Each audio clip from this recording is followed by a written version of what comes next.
Hello students, question number 9 from exercise 13b we are solving. Statement है a point T is 9.1 meter away from the center of circle. तो यहाँ पे हम ले लें ये है center of circle and a point T is 9.1 meter away from the center of, मतलब ये 9.1 meter away, यहाँ पे एक लाइन हमने बनानी है 9.1 मीटर। ठीक है, एक और मेजरमेंट हमारे पास गिवन है जो कि टेंजेंट है, यानी कि जो सर्कल को टच करके जा रहा है, तो इसको कह सकते हैं tangent.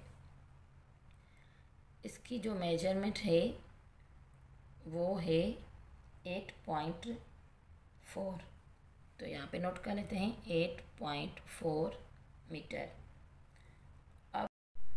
Find the diameter of the circle, so we have to find the diameter.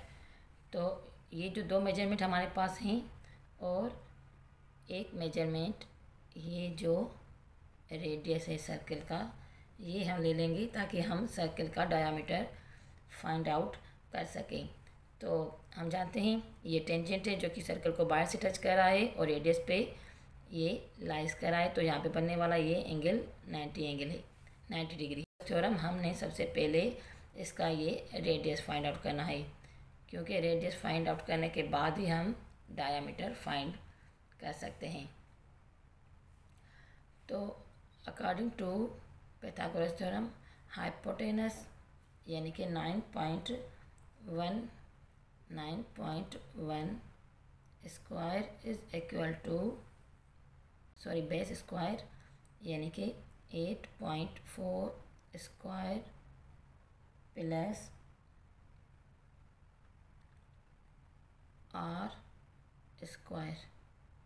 यहाँ पे हमारे पास वैल्यू गिवन है 8.4 एंड ये रेडियस हमने फाइंड आउट करना है। तो 9.1 का स्क्वायर ले लेते हैं, ये आ जाएगा 82.81 इज इक्वल टू 8.4 का स्क्वायर ले लें तो ये आ रहा है हमारे पास 70.56 प्लस आर स्क्वायर, और 82.81 minus 70.56 is equal to R square.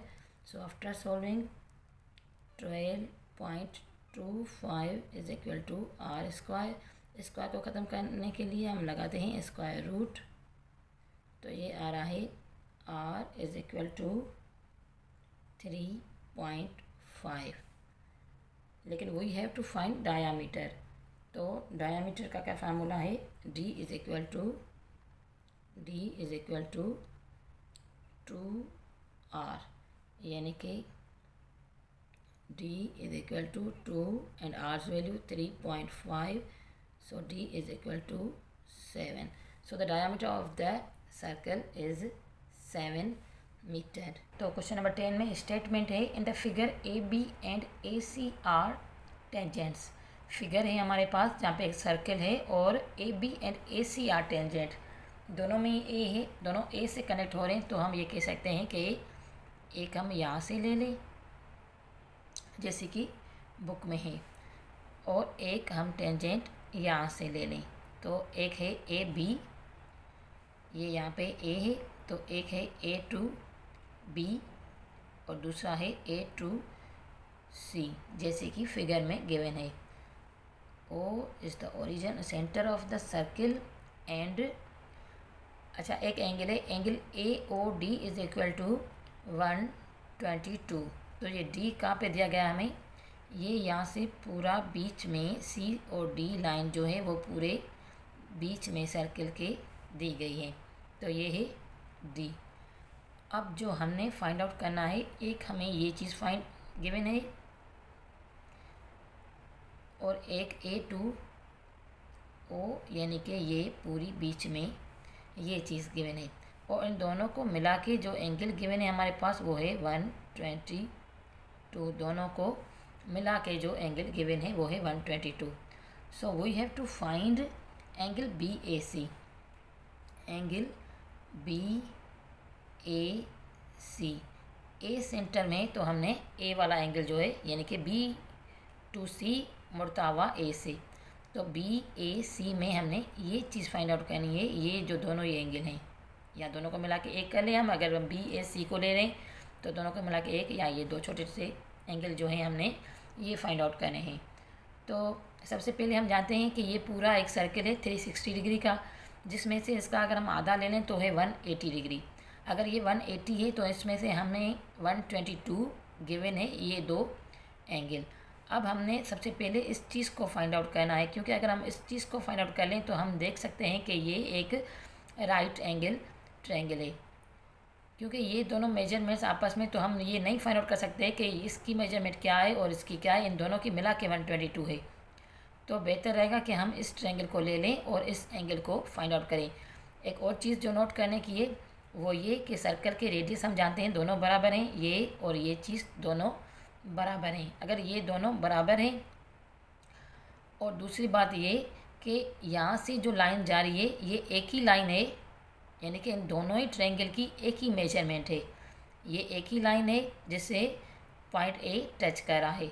तो सर्कल रेडियस भी दोनों की सेम है और हाइपोटेनस की जो ये लाइन है ये भी दोनों की मतलब ट्रायंगल्स की सेम है। अगर हम इन दोनों ट्रायंगल को ले लें तो अगर ये सेम है और ये मेजरमेंट सेम है तो ज़रूरी है कि ये जो मेजरमेंट आएगी जो इस एंगल की आएगी वो सेम इसकी होगी, यानी कि दोनों की आपस में बराबर होगी।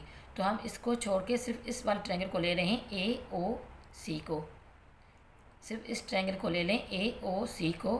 तो ये तो हम जानते हैं 90 डिग्री है, क्योंकि सर्कल के रेडियस के ऊपर टेंजेंट टच कर रहा है। तो ये 90 डिग्री एंड आल्सो 180 माइनस 120, तो हमारे पास ये भी गिवन हो जाएगा।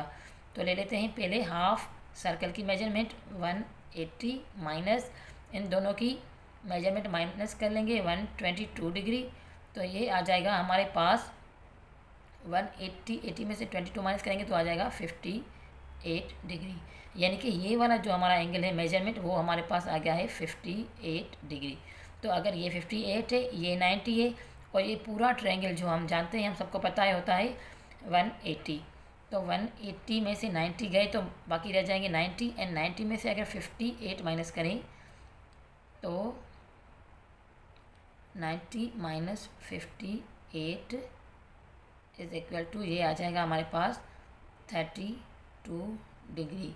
तो हम कह सकते हैं कि ओ ए सी की जो मेजरमेंट है, ओ ए सी की मेजरमेंट एंगल ओ ए सी की जो मेजरमेंट है वो है 90 minus 58 is equal to 32 degree.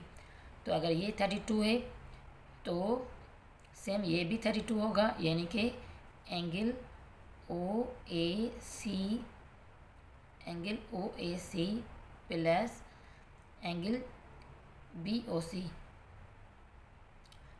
O A B sorry O angle O A B will be equal to angle BAC, angle BAC। तो अगर ये 32 है, 32 प्लस एंगल OAB भी हमारे पास 32 होगा, क्योंकि ये दोनों साइड इक्वल हैं और ये बीच वाली लाइन भी दोनों की इक्वल है। तो ये सेम एंगल ट्रायंगल्स हैं, 32 plus 32 degree is equal to 64 degree.